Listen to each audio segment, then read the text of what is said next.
Hello friends, मैं अभिषेक शुक्ला, आपका अपने YouTube channel math solve with Abhishek में आप सभी का स्वागत है। जैसा कि हम लोगों ने पिछले वीडियो में ऊंचाई और दूरी से संबंधित 51 क्वेश्चन तक कंप्लीट कर लिए थे। आज हम लोग 52वां क्वेश्चन बताने जा रहे हैं या करने जा रहे हैं। ठीक है, ध्यान से समझ लीजिएगा, यह क्वेश्चन बहुत ही इंपॉर्टेंट है। ठीक, अब टॉप 100 सीरीज में जो हमारे नए व्यूअर्स हैं वो लोग ध्यान दें। अगर वो लोग हमारे चैनल पर नए हैं तो पिछली वीडियो में जा करके हमारे पूरे क्वेश्चन देख सकते हैं, लेकिन लाइक और सब्सक्राइब करना मत भूलें। ठीक है, चलिए आगे बढ़ते हैं। क्वेश्चन में हमें क्या कह रहा है, एक नाव पुल की ओर आ रही है। मैंने आप लोगों से जैसा पहले ही बताया कि आप जैसे ही क्वेश्चन कहता जाए वैसे ही आप फिगर बनाना स्टार्ट कर दीजिए। एक नाव पुल की ओर, मतलब एक यहां पर सपोज दैट पुल है। ठीक है, पुल ऊपर की तरफ रहती है, पुल है, पुल ऊपर की तरफ ऐसे बना होता है, ब्रिज टाइप का देखा होगा।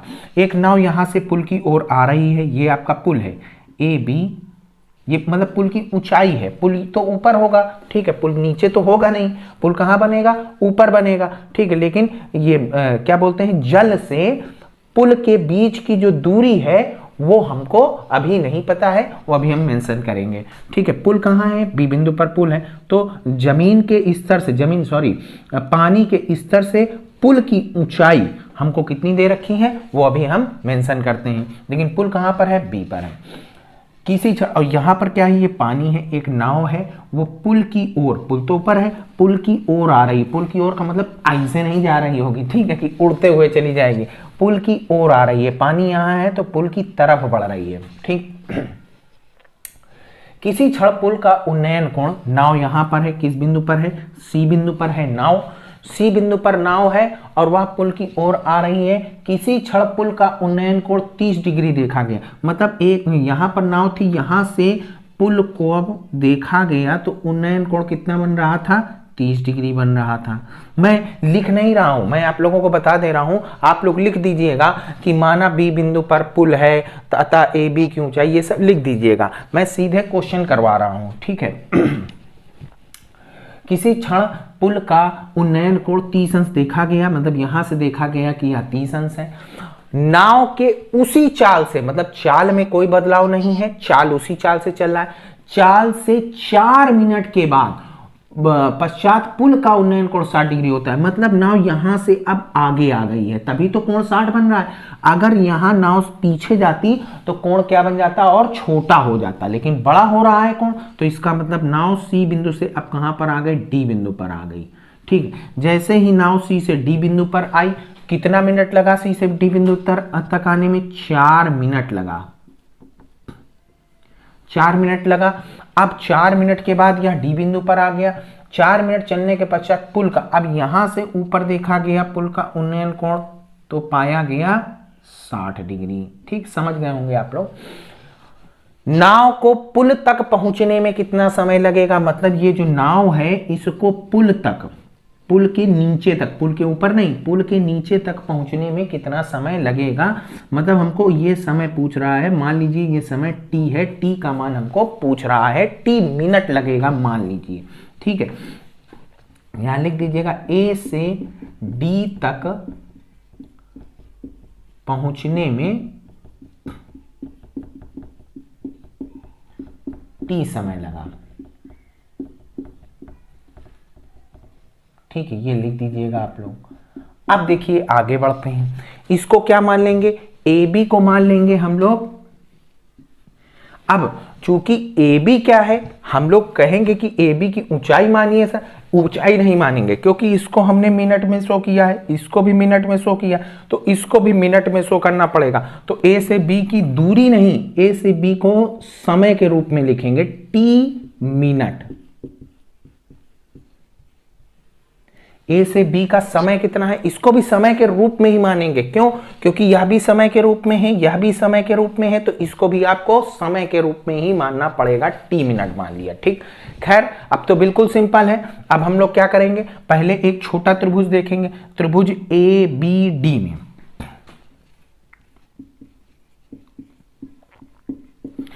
tan 60 बराबर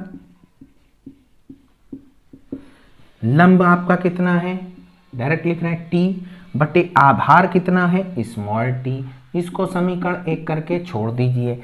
अब हम आते हैं tan 30 बराबर, अब त्रिभुज ABC में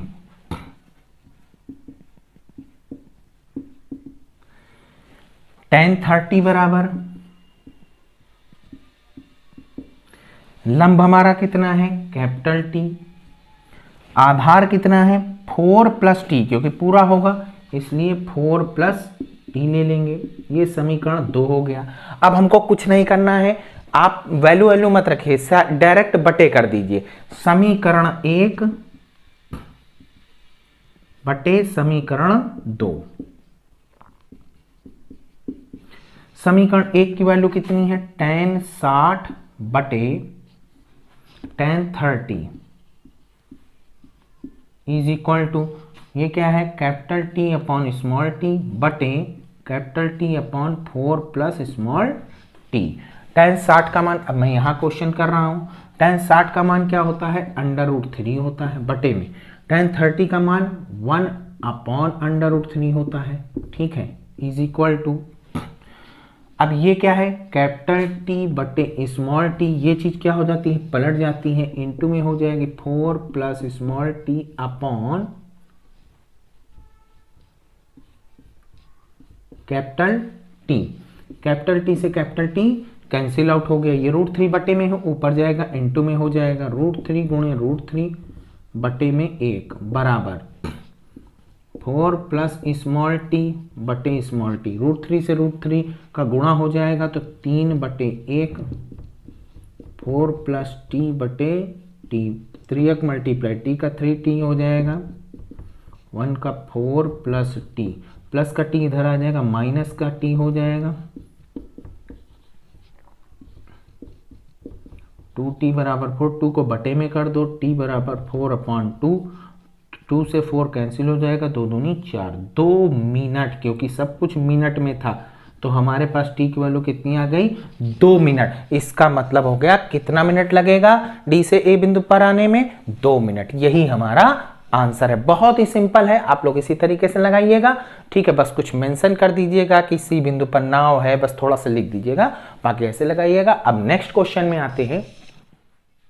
प्यारे बच्चों, नेक्स्ट क्वेश्चन हमारा क्या कह रहा है, क्षैतिज तल पर स्थित बिंदु, क्षैतिज तल ऐसे होता है जमीन, ठीक है, मान लीजिए जमीन है, जमीन पर स्थित एक बिंदु है जिसका नाम है O, जैसा क्वेश्चन में कह रहा है। बिंदु O से उसी तल पर, मतलब इसी तल पर खड़े एक ऊर्ध्वाधर मीनार, इसी तल पर एक ऊर्ध्वाधर मीनार खड़ा हुआ है जिसको हम लोग कह देंगे AB, ठीक है। AB हमारा क्या है मीनार है। एक चीज ध्यान रखिए, क्वेश्चन करने का तरीका, क्वेश्चन पढ़ते जाइए तुरंत फिगर बनाते जाइए, ठीक। ऊर्ध्वाधर मीनार, ये ऊर्ध्वाधर मीनार के शीर्ष, इसका शीर्ष कहां पर है B बिंदु पर है, का उन्नयन कोण 30 डिग्री है, मतलब इस बिंदु से शीर्ष को देख रहे हैं तो उन्नयन कोण मतलब नीचे से ऊपर 30 डिग्री है। भाई प्रश्न में कह रहा है वैसा करेंगे। मीनार की ओर 40 मीटर चलने पर, मतलब यहां से आप कहां चले मीनार की तरफ, ये तो मीनार है, मीनार की तरफ चले, C बिंदु पर आ गए 40 मीटर चलने पर, 40 मीटर चलने पर C बिंदु पर हम आ गए। तब यहां से उन्नयन कोण देख रहे हैं तो 60 बन रहा है, मतलब C बिंदु से अब आपने देखा तो कितना बन रहा है 60 डिग्री बन रहा है। जैसा प्रश्न में कह रहा है वैसा हम करते जाए, हो जाता है। तब मीनार की ऊंचाई ज्ञात करो, मतलब कि मीनार की ऊंचाई ज्ञात करनी है हमको, h की वैल्यू फाइंड करनी है। मीनार की ऊंचाई को हमने h मेंशन कर लिया, h मीटर है मान लीजिए, ठीक। बिल्कुल सिंपल है, यहां से यहां तक तो दिया ही नहीं है तो इसको x मान लेते हैं। पिछला क्वेश्चन भी इसी तरह का था और हम लोगों ने इसी तरह से लगाया हुआ था। खैर इसको भी वैसे ही कर लेते हैं। पहले एक छोटा त्रिभुज ले लीजिए, त्रिभुज ABC में मैं थोड़ा सा शॉर्ट तरीके से बता रहा हूं, आप लोग थोड़ा सा और बढ़ा लीजिएगा क्योंकि 6 नंबर में आएगा, तो आप भी इतना छोटा मत लगाइए जितना छोटा मैं लगा रहा हूं। आप लोग थोड़ा सा बढ़ा लीजिएगा क्वेश्चन में, ठीक है, कि ओ से सी की दूरी 40 मीटर है, सी से, ऐसे लिख लीजिएगा थोड़ा सा इबारत टाइप का, तो थोड़ा सा बड़ा लगेगा कि हाँ आपने कुछ किया है पूरा विस्तार पूर्वक, ठीक। इससे भाई टीचर देखेगा, टीचर कहेगा ये लो 4 लाइन में क्वेश्चन आ गया 6 नंबर का, ठीक है। तो इस वजह से मैं कह रहा हूं लिख लीजिएगा। अब देखिए त्रिभुज ए बी सी में तो tan 60 बराबर, मैं डायरेक्ट कर रहा हूं, लंब बटे आधार, तो 60 के सामने वाला लंब होता है ये h, आधार कितना होगा x होगा, ठीक है, क्योंकि 60 की बात हो रही है तो x होगा। इसको समीकरण क्या मान लेंगे, 1 मान लेंगे। पिछला क्वेश्चन सेम ऐसे ही था। अब त्रिभुज ए बी ओ में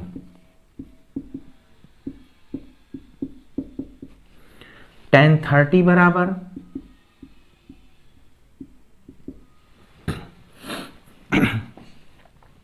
कितना आ जाएगा, h बटे 40 प्लस x। इसको समीकरण क्या मान लेंगे, 2 मान लेंगे, ठीक है। अब सॉल्व करने के लिए बहुत सारी तरीके, हम लोग ऐसा करते हैं समीकरण 1 बटे समीकरण 2 कर देते हैं, ठीक है, जैसा उसमें किया था वैसा इसमें भी कर देंगे, कोई फर्क नहीं पड़ेगा। आप समीकरण 1 बटे समीकरण 2 कर दीजिए, और जैसे ही आप करेंगे तो tan 60 upon tan 30 is equal to h बटे x बटे h बटे 40 प्लस x, ठीक है। tan 60 का मान √3, tan 30 का मान 1 अपॉन √3 इज इक्वल टू, ये क्या है, h बटे x है, ये चीज पलट जाएगी, 40 प्लस x बटे h हो जाएगा, h से h भैया कट गया, इस x को इस x से मत काट दीजिएगा क्योंकि ये गुणे में नहीं है, प्लस में है, प्लस या माइनस में होता है तो नहीं कटता है, ठीक है, कि सर ये भी तो कट रहा है, ठीक, काट दीजिए, नहीं, ठीक, ध्यान रखिएगा। √3 बटे में ऊपर जाएगा गुणे में हो जाएगा, √3 गुणे √3 बटे में 1, यहाँ क्या हुआ, 40 प्लस x बटे x, √3 का √3 में गुणा हो जाएगा 3 is equal to 40 plus x बटे x, इसका इसमें गुणा हो गया 3x बराबर 40 प्लस x, प्लस का x इधर आ जाएगा, 3x माइनस x बराबर 40, 2x बराबर 40, तो x बराबर 40 बटे 2 मतलब 20 मीटर आ गया। खैर ये तो हमको पता चल गया, लेकिन हमको x थोड़े नहीं निकालना है, हमको क्या निकालना है, हमको h का मान निकालना है। कोई बात नहीं, x का मान समीकरण 1 में रख दीजिए, बस आ गया। x का मान यहां पर दिखा देते हैं, ठीक है, x का मान समीकरण 1 में रखने पर, मैंने रखा लिख दिया, आप लोग रखने पर लिखिएगा। खैर tan 60 की वैल्यू √3 बराबर h बटे x का मान कितना आया था, 20 आया था, 20 बटे में वहाँ जाएगा गुणे में हो जाएगा, h बराबर 20√3 मीटर आंसर आ गया आपका। लेकिन कभी कभी क्वेश्चन में मेंशन कर देता है कि √3 का मान 1.732 है, अगर ये लिख दे तब आप ध्यान रखिएगा, तब को आपको √3 का मान रखना पड़ेगा, अगर ये लिख देगा तो। अगर ये नहीं लिखता है तो आप इतना ही करके छोड़िएगा, तब मत रखिएगा मान √3 का, ठीक है। यहां तक आपका आंसर आ गया। अब नेक्स्ट क्वेश्चन में आते हैं मेरे प्यारे बच्चों। नेक्स्ट क्वेश्चन हमारा क्या कह रहा है, भूमि पर स्थित बिंदु O से तुरंत आप एक फिगर बनाइए, ये भूमि हो गई, स्थित बिंदु ये O हो गया, ठीक है। O से उसी तल पर खड़े एक ऊर्ध्वाधर स्थित मीनार PQ के शीर्ष Q, मतलब शीर्ष Q है, एक आप मीनार बनाएंगे, P ऊपर नहीं रखना है, P को कहां रखना है, नीचे, और Q को ऊपर, क्योंकि उसने कहा है क्वेश्चन में PQ के शीर्ष Q, तो शीर्ष को Q पर रखेंगे। इसीलिए कहते हैं कि क्वेश्चन को ध्यान से पढ़ते जाइए और फिगर बनाते जाइए। आप जल्दबाजी में PQ मीनार कह रहे तुरंत PQ मेंशन कर देंगे ना, PQ के आगे भी थोड़ा सा पढ़ लीजिए कह क्या रहा है, ठीक है। शीर्ष Q का उन्नयन कोण 60 है, मतलब बिंदु A से शीर्ष Q को जब हम देख रहे हैं तो उन्नयन कोण कितना बन रहा है, 60 डिग्री बन रहा है। चलिए ठीक, बिंदु X से 40 मीटर ऊंचाई पर स्थित बिंदु y x से, ये कुछ क्वेश्चन में गड़बड़ कर दिया है हाँ सॉरी, यहां पर O नहीं है, यहां पर x है, ठीक है कोई बात नहीं। भूमि पर स्थित बिंदु x से, तो यहां पर हमने x कर दिया है, ठीक। क्वेश्चन में थोड़ा सा गलत हो गया था। भूमि पर स्थित बिंदु x से उसी तल पर खड़े एक ऊर्ध्वाधर स्थित मीनार PQ के शीर्ष Q का उन्नयन कोण 60 डिग्री है। बिंदु x से 40 मीटर ऊंचाई पर, मतलब x से 40 मीटर ऊंचाई पर, ये 40 मीटर ऊंचाई, मान लीजिए 40 मीटर की ऊंचाई है। 40 मीटर ऊंचाई पर स्थित बिंदु y, मतलब 40 मीटर ऊंचाई पर एक स्थित बिंदु, ये कौन सा हो गया, y हो गया, इसका नाम xy है। y से अब यहां से शीर्ष q का, मतलब यहां से हम किसको देख रहे हैं, q को देख रहे हैं। शीर्ष q का उन्नयन कोण, उन्नयन का मतलब ऊपर होता है, उन्नयन कोण कितना है, 45 डिग्री है। ये लीजिए 45 बना दिया जैसा क्वेश्चन में कह रहा। तो मीनार PQ की ऊंचाई, मतलब PQ की ऊंचाई ज्ञात करनी है। मान लीजिए PQ की ऊंचाई कितनी है, h है, तो यहां पर लिख लेंगे माना PQ बराबर h है। मैं थोड़ा सा शॉर्टकट में लिख रहा हूं, ठीक है। ये 40 है, तो ये इसका कोई ना कोई नाम दे दें, क्योंकि दिया तो है नहीं, इसका नाम दे देते हैं a, ठीक, इसका नाम a दे दिया है।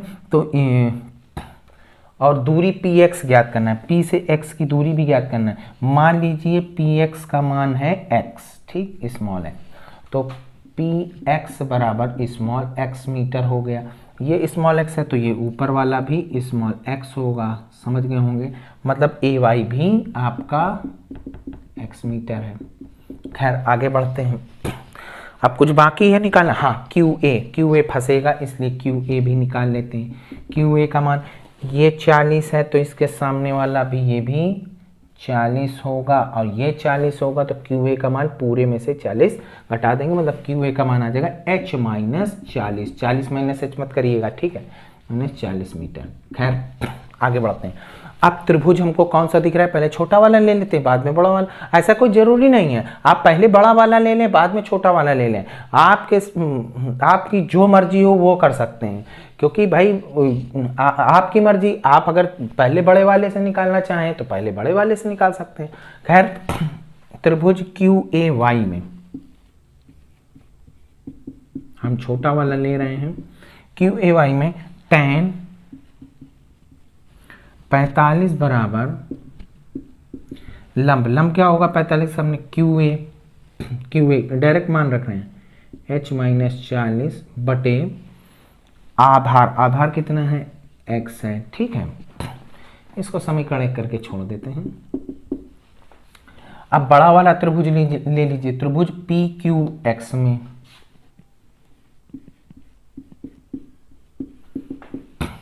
tan 60 बराबर लंब, 60 के सामने वाला लंब, ये पूरा लंब होगा h, आधार कितना है, x है। इसको समीकरण 2 ले लेते हैं।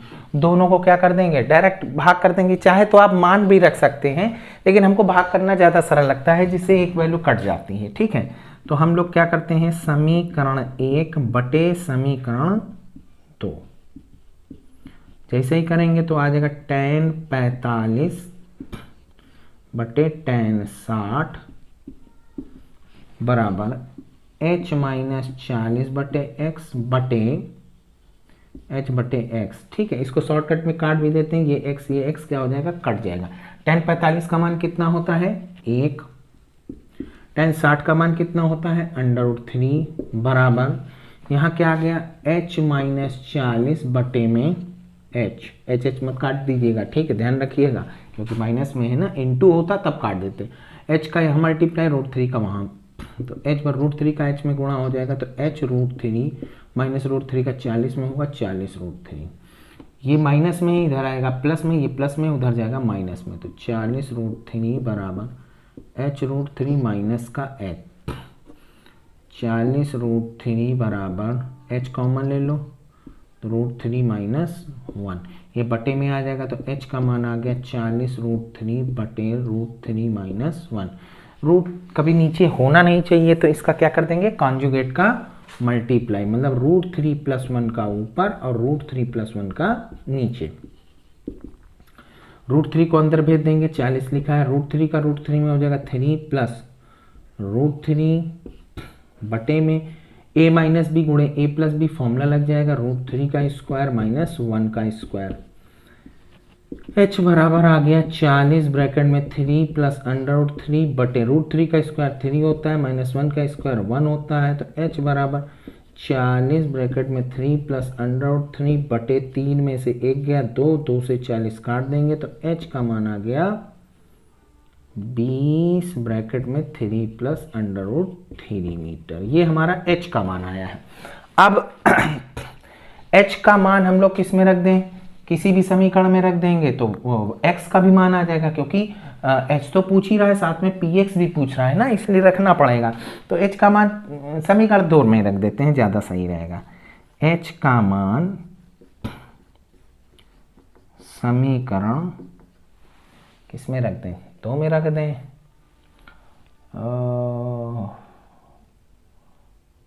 2 में नहीं रखेंगे। h का मान समीकरण 1 ही में रख दो, 1 में रखने पर 2 में इसलिए नहीं रखा क्योंकि 2 में √3 फंसा देगा, इस वजह से नहीं रख रहे हैं, ठीक है। फिर वो √3 बटे में आ जाएगा, फिर कॉन्जुगेट करेंगे, इसलिए इसमें नहीं रखा, बवालबाजी में नहीं फंसना, सीधे 1 में रखेंगे, ठीक है।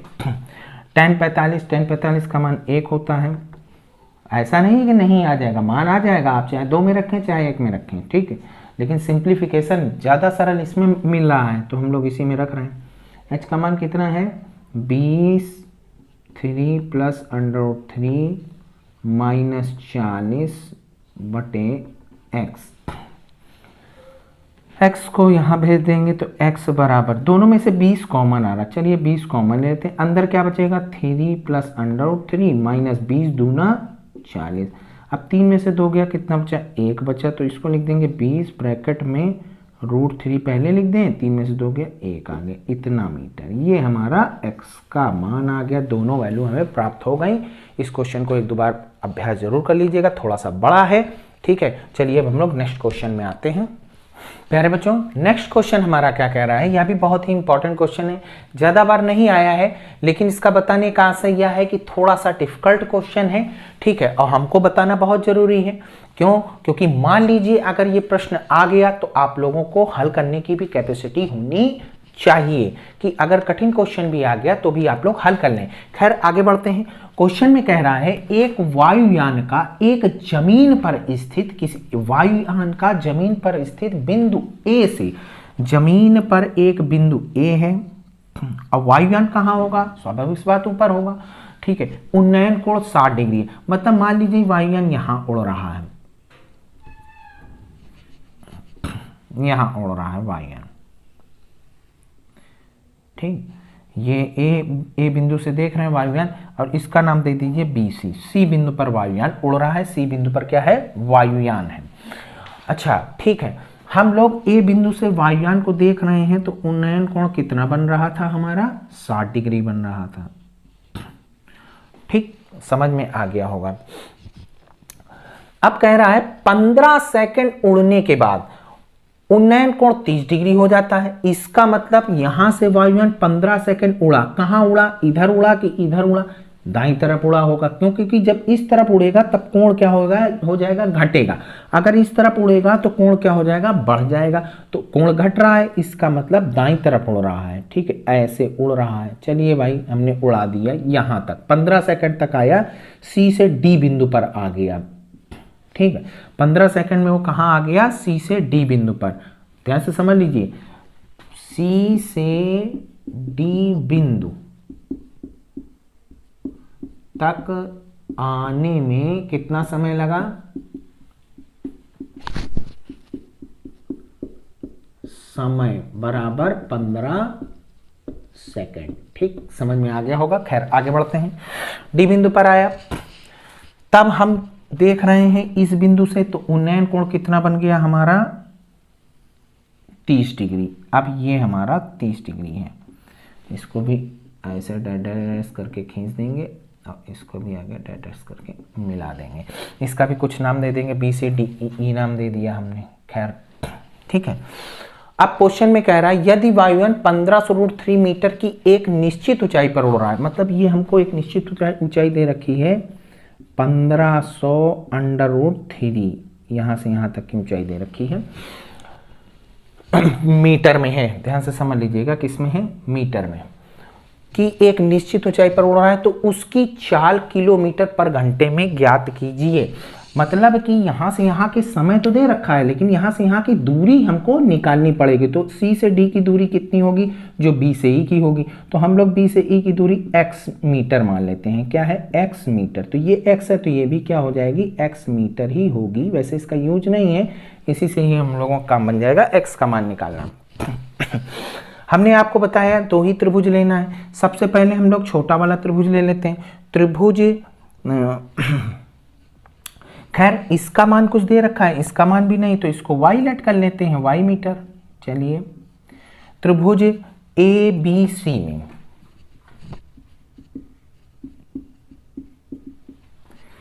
tan 60 बराबर लंब कितना है, लंब 1500√3 है। आधार कितना है, आधार y है।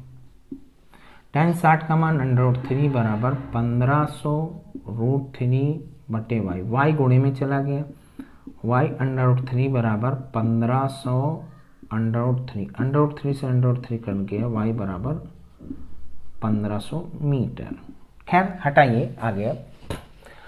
अब आगे आते हैं, यदि वायुयान 1500 मीटर की एक निश्चित ऊंचाई पर उड़ रहा हो तो उसकी चाल निकालनी है।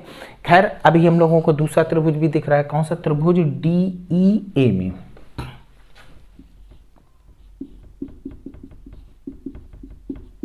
कौन सा कोण लेते हैं, tan 30 बराबर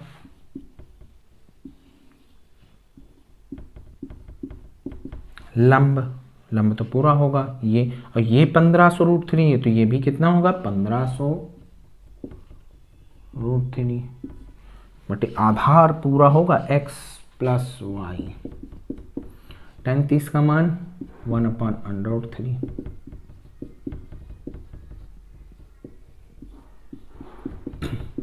√3 को वहाँ भेज दीजिए, x प्लस वाई बराबर √3 का उधर गुणा हो जाएगा तो 1500 × 3 हो जाएगा, 4500 मीटर आ गया। y का मान 1500 दे रखा है, लिख दीजिए यहाँ पर,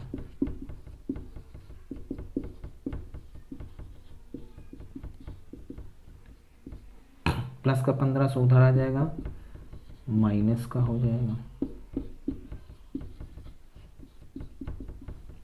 3000 मीटर। ठीक है, x का मान भी पता चल गया और y का मान भी पता चल गया। चूंकि हमको x के मान से ही मतलब था, क्यों, क्योंकि क्वेश्चन में कह रहा है उसकी चाल ज्ञात करनी है। तो चाल भाई ये तो दूरी है, x क्या है, दूरी है, तो चाल बराबर फॉर्मूला क्या होता है, दूरी बटे समय। दूरी कौन सी ली जाएगी, 3000, मतलब ये x का मान लिया जाएगा क्योंकि हवाई जहाज तो यहां से यहीं उड़ा है ना, इससे क्या मतलब है, तो हमको यही वाली दूरी लेना है। दूरी है आपकी 3000, समय कितना है, समय आपका 15 सेकंड दे रखा है, समय है 15 सेकंड, तो काट देंगे तो 200 मीटर पर सेकंड, ये मीटर पर सेकंड में आया है, लेकिन हमको निकालना किस में है, किलोमीटर पर घंटा में। मीटर पर सेकंड को किलोमीटर पर सेकंड में बदलने के लिए 18/5 का गुणा करा लेते हैं, 18/5 किलोमीटर पर घंटा। अब कट जाएगा 5 दूनी 5 चौको 20, 40 आ गया, 18 चौको 72, 720 किलोमीटर पर घंटा। ठीक है, समझ में आ गया होगा आप लोगों को। ठीक है, ऐसे ही आप लोगों को क्वेश्चन लगाना है। अब चलिए नेक्स्ट क्वेश्चन में आते हैं। प्यारे बच्चों, नेक्स्ट क्वेश्चन हमारा क्या कह रहा है, या नेक्स्ट क्वेश्चन भी है और यही हमारा आखिरी क्वेश्चन भी है। ठीक है, तो जरा इसको समझ लीजिए।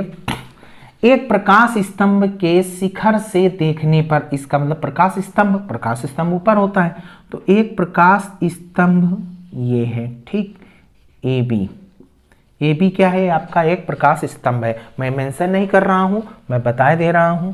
ए बी प्रकाश स्तंभ के शिखर कहां पर है, बी बिंदु पर है, से देखने पर समुद्र में दो जहाज, मतलब दो जहाज हैं। अब कहां है, एक इधर है कि दोनों एक ही तरफ है, चलिए देखते हैं, आगे पढ़ने पर समझ में आ जाएगा।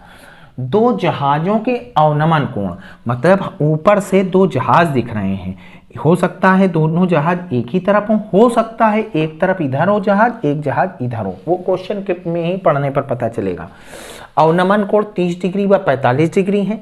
अभी फिगर स्टॉप कर रहे हैं क्योंकि अभी पूरा क्वेश्चन समझ में नहीं आया है। जब तक पूरा क्वेश्चन समझ में नहीं आ जाता है तब तक हम लोग आगे नहीं बढ़ेंगे, क्योंकि हमको पता ही नहीं है कि दो जहाज की बात कर रहा है तो किस तरफ है, दोनों एक ही तरफ है कि एक इधर है एक इधर है। क्वेश्चन में कह रहा है यदि प्रकाश स्तंभ के एक ही ओर एक जहाज दूसरे जहाज के ठीक पीछे, अब समझ में आ गया कि ये स्तंभ के एक ही ओर, चाहे आप एक ही ओर दाईं तरफ मान लीजिए चाहे एक ही ओर बाईं तरफ मान लीजिए। अगर क्वेश्चन में कह देता प्रकाश स्तंभ के दोनों ओर, क्या कहता, दोनों ओर जहाज, तो इसका मतलब एक और इधर और एक और इधर कर देते हैं। और अगर प्रश्न में कह देता, तुमको पता ही ना चलता, क्वेश्चन में सिर्फ ये कह देता जहाज इतना है, जहाजों के बीच की दूरी, तब हम क्या करते, तब हम फंस जाते। तब हमको क्या करना पड़ता, तब आपकी मर्जी चलती, आप चाहे तो दोनों ओर रख देते, आप चाहे तो एक तरफ इधर जहाज दूसरी तरफ इधर जहाज, अगर क्वेश्चन में आपको समझ में ना आए तब। लेकिन इसने कहा है प्रकाश स्तंभ के एक ही ओर दो जहाज हैं, मतलब इस तरफ माने ले रहे हैं हम, एक जहाज यहाँ पर है और एक जहाज यहाँ पर है, ठीक, इनका नाम दे देते हैं, एक का नाम सी है एक का नाम डी है, ठीक।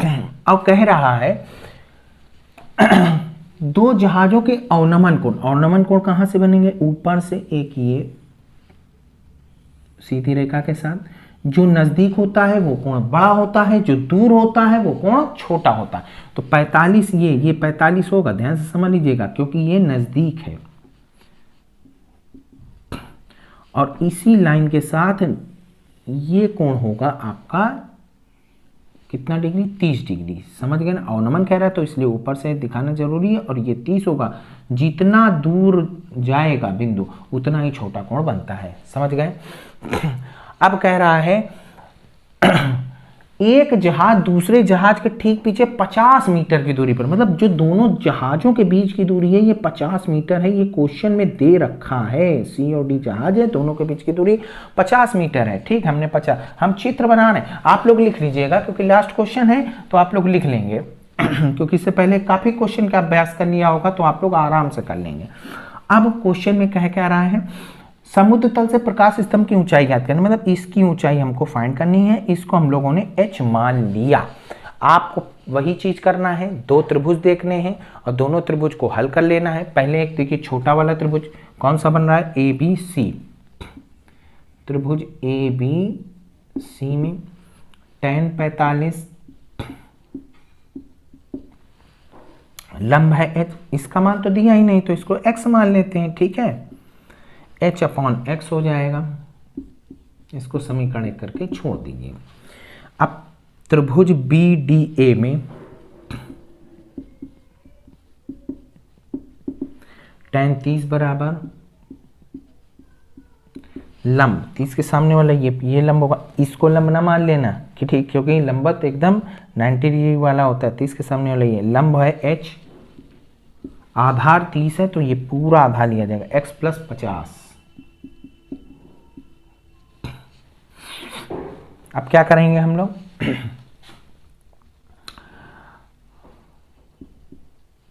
समीकरण 2 लिख लेंगे। समीकरण 1 से x का मान, क्योंकि x का मान की तो जरूरत है नहीं, तो समीकरण 1 से x का मान निकाल करके समीकरण 2 में रखेंगे। पहले x का मान निकालते हैं समीकरण 1 से। आप लोग चाहो तो बटे भी कर दीजिएगा, समीकरण 1/2 कर दीजिएगा, x का मान आ जाएगा, x का मान किसी भी समीकरण में रख दीजिए, h का मान। हल तो कई प्रकार से आप कर सकते हैं। समीकरण 1 से tan 45 का मान 1 h बटे x, x यहाँ चला जाएगा तो x बराबर h आ जाएगा। अब यही x का मान किस में रख देंगे, समीकरण 2 में रखने पर